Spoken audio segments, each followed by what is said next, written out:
வணக்கம் நண்பர்களே. இன்னும் ஒரு இனிய காலை பொழுதில் தீதும் நன்ற நிகழ்ச்சியில் உங்களை சந்திப்பதில் மிக்க மகிழ்ச்சி அடைகிறேன். இது ஒரு முக்கியமான தினம். மனிதர்கள் இந்த உலகம் முழுக்க காலகாலமாக எதற்காக காத்திருக்கிறார்கள்? நாம் எல்லோருக்குமே தெரியும். மனிதர்கள் நீதிக்காக காத்திருக்கிறார்கள். எது மனிதர்களுக்கு தொடர்ந்து மறுக்கப்படுகிறது? நீதிதான் மனிதர்களுக்கு தொடர்ந்து மறுக்கப்படுகிறது.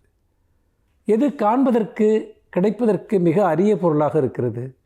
நீதிதான் அரிதிலும் அரிதான பொருளாக நாம் வாழ்கிற காலத்தில் மட்டுமல்ல, இதற்கு முன்பும் இருந்திருக்கிறது.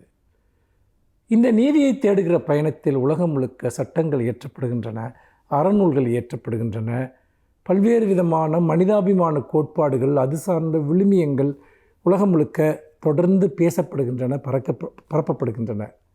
நீதி நூல்களுக்கு பஞ்சமே இல்லை, நீதிமன்றங்களுக்கு பஞ்சமே இல்லை. ஆனால் மனிதகுலம் நீதியை எவ்வளவு அடைந்திருக்கிறது என்பது நம் முன்னால் இருக்கக்கூடிய கேள்வி. இந்த கேள்விக்கு பதிலளிக்கக்கூடிய பல அமைப்புகளில் ஒன்றாக, பல தினங்களில் ஒன்றாகத்தான் இந்த இன்டர்நேஷ்னல் ஜஸ்டிஸ் டே, இன்றைய தினம், இந்த ஜூலை 17ஆம் தேதி உலகம் முழுக்க பின்பற்றப்படுகிறது. இந்த இன்டர்நேஷ்னல் ஜஸ்டிஸ் டே என்பது இன்டர்நேஷ்னல் கிரிமினல் கோர்ட், சர்வதேச குற்றவியல் நீதிமன்றம். இந்த நீதிமன்றம் தோற்றுவிக்கப்பட்டதையொட்டி இந்த நாள் கொண்டாடப்படுகிறது.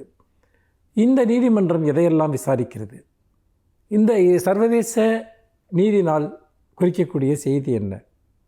உலகம் முழுக்க அடிப்படை மனித உரிமைகளை பாதுகாப்பது தான் இதனுடைய அடித்தளம். மனித உரிமைகள் மறுக்கப்பட்டவர்களுக்கு நீதி வழங்குவது தான் இந்த சர்வதேச நீதி நாளினுடைய நோக்கம். நீங்கள் கேட்கலாம், ஒவ்வொரு நாட்டிலும் நீதி வழங்குவதற்கான நீதிமன்றங்கள் இருக்கின்றன, சட்டங்கள் இருக்கின்றன, இதில் எதற்காக ஒரு சர்வதேச நீதி நாளை நாம் கொண்டாட வேண்டும் என்று நீங்கள் கேட்கலாம். நண்பர்களே, நீதியை ஒவ்வொரு தேசமும் ஒவ்வொரு விதமாக வழங்குகிறது. சில குற்றங்களுக்கு சில குறிப்பிட்ட நாடுகள் ஒரு குறிப்பிட்ட தண்டனையை வழங்குகின்றன, வேறு சில நாடுகள் வேறு விதமான தண்டனையை வழங்குகின்றன. மத ரீதியான சட்டங்கள் இருக்கின்றன. வேறு சில இராணுவ ஆட்சி நடக்கக்கூடிய நாடுகளில் குறிப்பிட்ட விதமான சட்டங்கள் இருக்கின்றன. மரண தண்டனை போன்றவை, உறுப்பு சிதைப்பு செய்தல், கசையடிகள் கொடுத்தல், இப்படியெல்லாம் பலவிதமான சட்டங்கள் இருக்கின்றன. ஆனால் குற்றமிழைத்தவருக்கும் கூட அல்லது குற்றவாளி என கண்டறியப்பட்டவருக்கும் கூட அவருடைய அடிப்படை மனித கௌரவம் பாதுகாக்கப்பட வேண்டும், மனித உரிமை பாதுகாக்கப்பட வேண்டும் என்பதுதான் சர்வதேச நீதி நாளினுடைய மிக முக்கியமான நோக்கம். அதே போல் போர்கள், இனப்படுகொலைகள், இதனால் பாதிக்கப்பட்டவர்கள், இதனால் பலியானவர்கள், அவர்களை பாதுகாப்பது, அவர்களுக்கான நீதி வழங்குவது.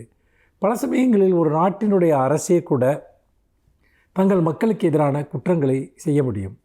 அப்பொழுது அதை அந்த சர்வதேச நீதி அமைப்பு கணக்கில் எடுத்துக்கொள்கிறது, சர்வதேச நீதிமன்றம் கணக்கில் எடுத்துக்கொள்கிறது.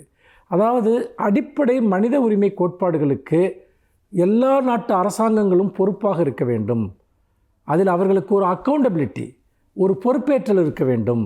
சர்வதேச மனித உரிமை சாசனத்திற்கு உட்பட்டுத்தான் எந்த நாட்டினுடைய சட்டங்களும் இருக்க வேண்டும் என்பதுதான் சர்வதேச நீதி நாளினுடைய முக்கியமான செய்தி.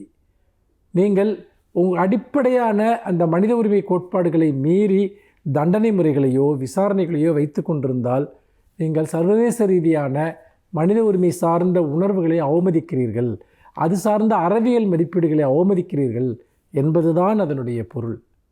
அதையெல்லாம் நினைவூட்டுவதற்காகத்தான் இந்த சர்வதேச நீதி நாள்.